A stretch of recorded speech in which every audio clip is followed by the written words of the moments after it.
project's going up. They dropped the Cerlon $2.8 billion gas to liquids project.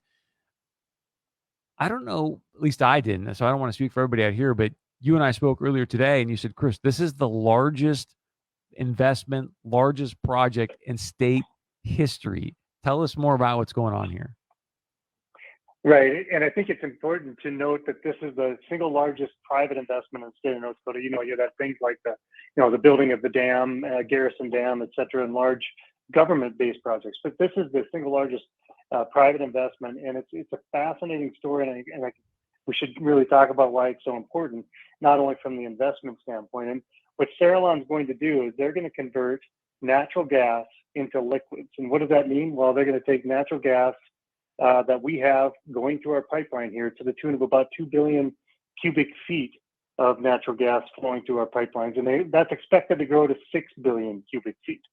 And so it's important that we have companies like Cerlon coming in to consume that gas.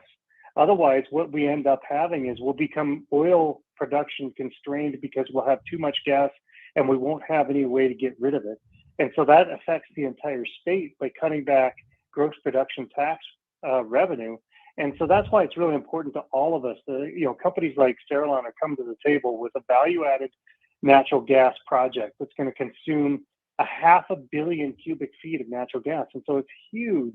We're talking about doing this pipeline from the west to the east for natural gas, which again is incredibly important to do.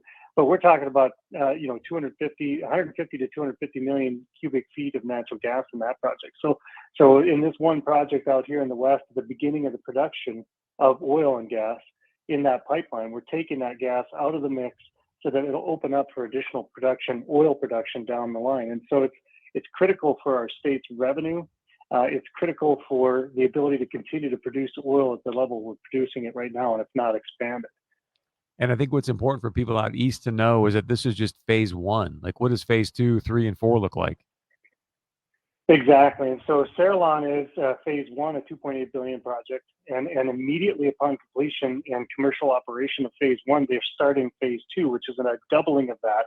So a total of 5.6 or more billion of investment.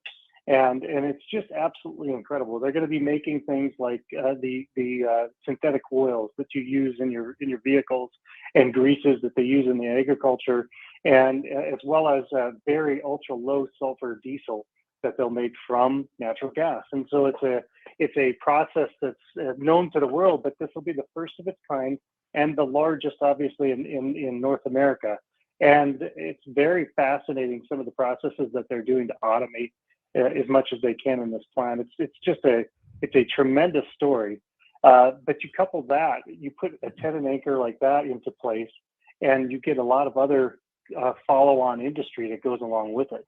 And so there's many more projects, which we talked about. One which uses microbes that eat methane and excrete plastic, and it's a plastic known to the earth. So it's really fascinating stuff that's coming in the pipeline, no pun intended. If you're just joining us, Steve Kent, Williams County Commissioner, I look what's happening in Williston. You talk about this project. I know that Trenton also very close to Williston. I mean, is there a time that Williston, Trenton is the size of Fargo? I mean, is that where this is going for you guys? I'm not sure that Williston and Trenton will combine to be as large as Fargo, but certainly the area down here, Watford City, Williston, Tioga, the energy producing areas down here are likely, going to continue to add. And I would maintain, McKenzie County is the fastest growing county in the country. Well, Williams County was the second fastest growing county in the country. And so that's really got 1 and 2 in the western side of the state. I think it's, the last 10 years are really exciting. I think the next 10 years are even going to be more exciting. And I think we have the ability to double the population again out here, which is what already happened. So it's really some interesting times. I've got 60 seconds left. Why would you say the next 10 years are going to be even better than the last 10? Well, because the most exciting part about this is we've developed this great raw material, and all we've been doing to this point has been shipping it out of the state so that other people can add value and make money off of it everywhere else in the country. Well, now we're adding value to this great natural resource that we have right here in the state. So we're generating net new revenues for the state, generating great new jobs in the state. And this is just a tremendous opportunity. And I think it's a leveling out of the whipsaw effect that we have of the oil and gas economy. When the price goes up, everything's great. When the price goes down, everything's terrible. And so what we're looking at is an energy economy out here that's going to be much more level, much more productive going forward. Much more consistent revenue so we can get rid of any income taxes, maybe eliminate some other taxes. So I hear what you're saying, Mr. Kemp. I hear what you're saying. Steve Kemp, Williams County Absolutely. Commissioner, I really, really appreciate the time and the insight. I know we had a little snafu, so we'd love to have you back. So much to discuss. We look forward to doing that soon, okay?